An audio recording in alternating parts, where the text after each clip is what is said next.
it looks like the Free Press has some homework.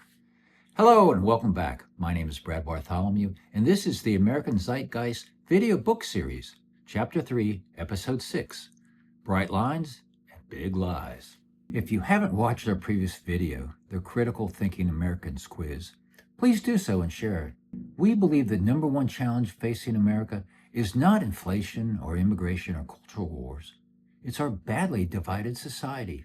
And that division begins at the first step of critical thinking. One side often accepts manipulated narratives as a baseline for their beliefs, and the other side insists on reality as the starting point. That difference, at the very beginning of the thinking process, creates two completely different outcomes. Dark money, dark data, and algorithms designed to induce anxiety all amplify our divide.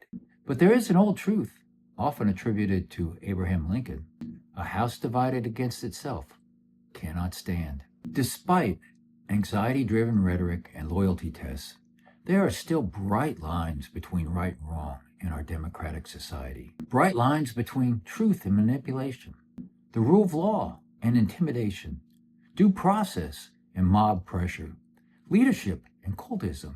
If we want a civilized democracy for our children, and grandchildren in my case, we must recognize and enforce these bright lines. All that is required is for 2 out of 3 American citizens to regain common sense, common decency, the golden rule, and a well-calibrated bullshit meter.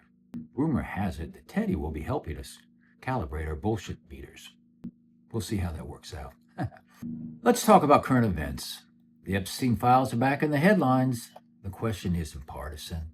The bright line is simple.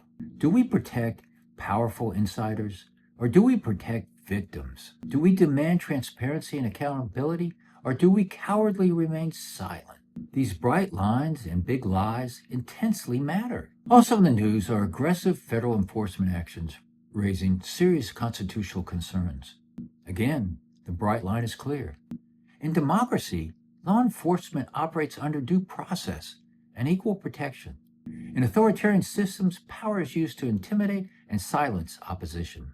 Human history clearly shows there are bright lines between where these two opposing governing systems lead. Here's the uncomfortable reality. 3 times, roughly half of the American voters chose the MAGA mindset for America's highest leadership offices. This has weakened institutional guardrails, intensified polarization, and strained alliances built after World War II, when humanity last confronted far-right aggression on a global scale. This is not hysteria. This is historical pattern recognition. And now the only force capable of correcting this dangerous path is the American voter. Let's make the midterms simple.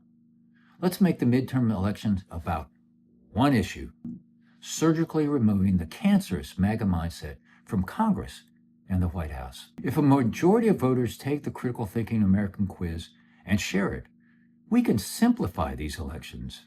Then let's ask the Free Press, while we still have one, to do some heavy lifting for us and have them publicly ask every candidate the same 12 quiz questions.